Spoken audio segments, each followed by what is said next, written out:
It's a probable carcinogen, glyphosate, or do you believe it's a definite carcinogen? First of all, carcinogen is only a little side of its toxic effects. It's only a little bit of it. That's at least of only part of our worries. It's a part of the worries. Yeah. Because, you know, the nervous system disruption is a problem.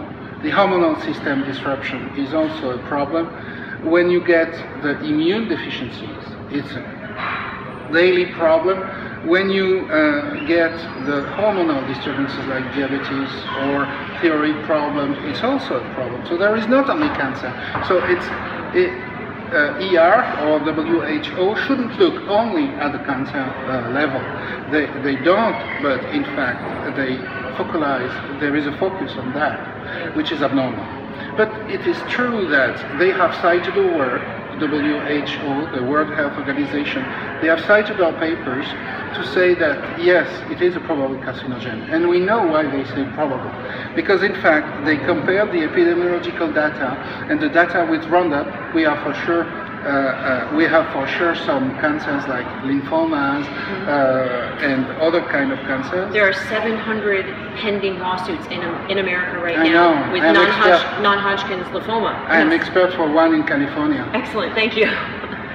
And they compare that to the glyphosate data alone in vitro, you know, that in vivo that Monsanto has given to them. Right, yes. So they say there is a discrepancy, so it's probable. Right. But we cannot match the data. And they cannot match the data because they do not take into account the co-formulants. The details, like the NGOs when they claim glyphosate, like Monsanto. In fact, if we talk only about glyphosate, we are playing the game of Monsanto. Because we will not be able to... We don't have studies on the other co-formulants, though. I hope you know it wasn't intentional. You don't have studies. That's all we have. We have some on glyphosate. When you have your studies on children, when you have your observation of children, what you are measuring is the Roundup effect. Right, yes, I see that. Because glyphosate is a marker. We can't test for those chemicals, though. We don't have studies. We don't have the ability to test for those chemicals. You don't have to. You spend too much money doing something which should be done by Monsanto and the government. Yes, I know that.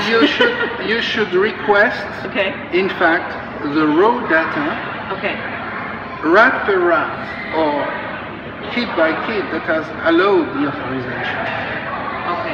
And if they do not exist, then you sue anybody you can, either the company or rather the agency, to have given the authorization without the raw data. And if they don't want to give that to you because they say it's confidential, you say, okay, so we consider that they do not exist. So you have made a fraud. Because, you know, according to the laws, the effects on health and environment should be public. And the agency think that their conclusion are the effects on the health and environment. So, but we know now from all the mistakes that have been done by the agencies that 80% of the time they are saying bullshit. They do not experiment anything, they just read the companies and they conclude that the companies which stand to benefit from those chemicals are the ones giving them the data. They read that and they believe it, and then they approve it. In fact, when I went to the EPA and spoke with the director, he said, our job is to approve chemicals and to assess the burden which the people and the environment can withstand that chemical. The first thing he said was, our job is to approve chemicals. The EPA, their job is not to approve chemicals, it's to protect us. They have their job all mixed up. That's right. So you see, all the system is crazy, and we have constructed that after the Second World War in order to promote the chemical compounds that have been sold during the war and that have been sold because of our money. So this is our money used to intoxicate us. This is our money that's being used to poison us. That's right. Essentially.